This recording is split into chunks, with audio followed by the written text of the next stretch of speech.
And we had talked about Finland's dispersed basing system.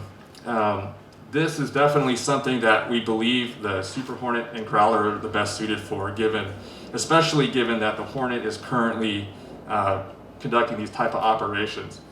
One of the things that Super Hornet and Growler have is precision landing mode built into the software, and that allows the pilots to essentially do spot landings pretty much every time. It's very accurate, so when you're working on short roads and runways, this is very critical, and this is actually used on the carriers already. The shorter takeoff and landing distances, we demonstrated this at the Winter Challenge.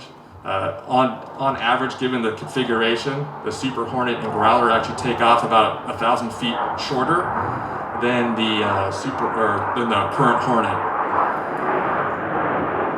And then also with the slower approach speeds, and then the high sink rates, again, which allow for the spot landings. Is that 1,000 feet shorter takeoff than the current Hornet? Correct.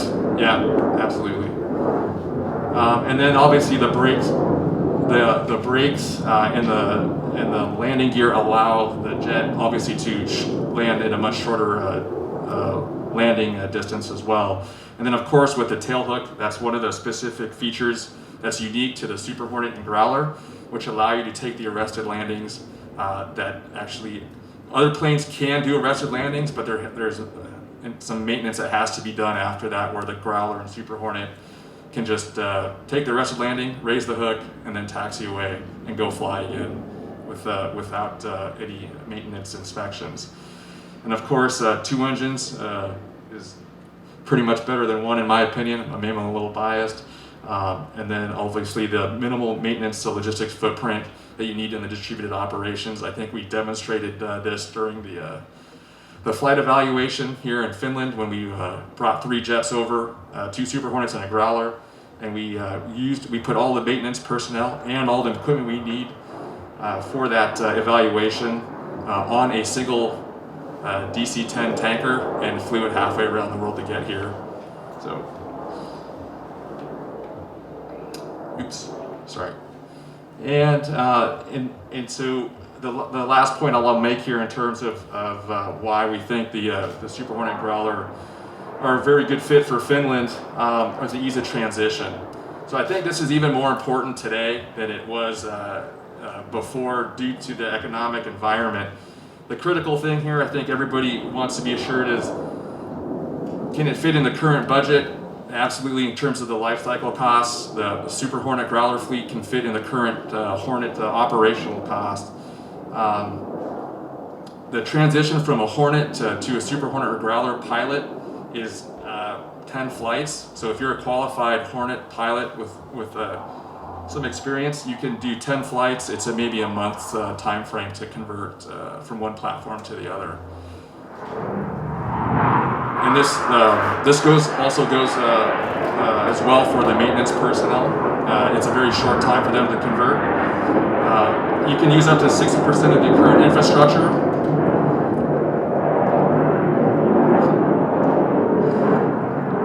To support your Super Hornet and Growler fleet. And why this is important as well is if you think about whatever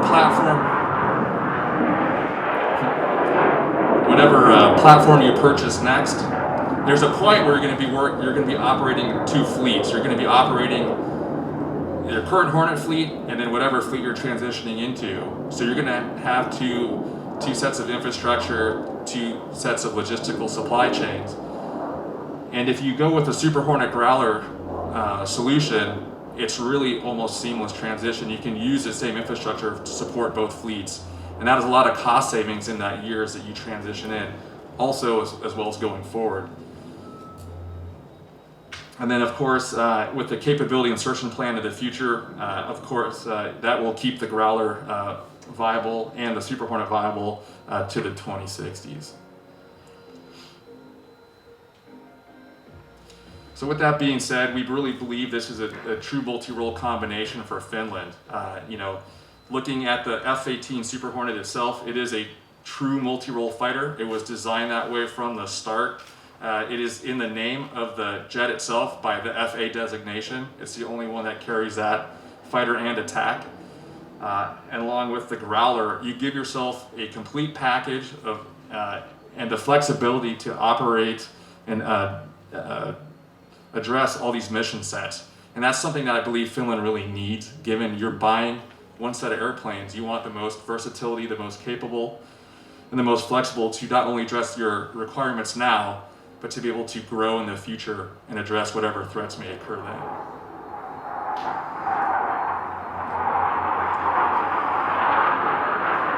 So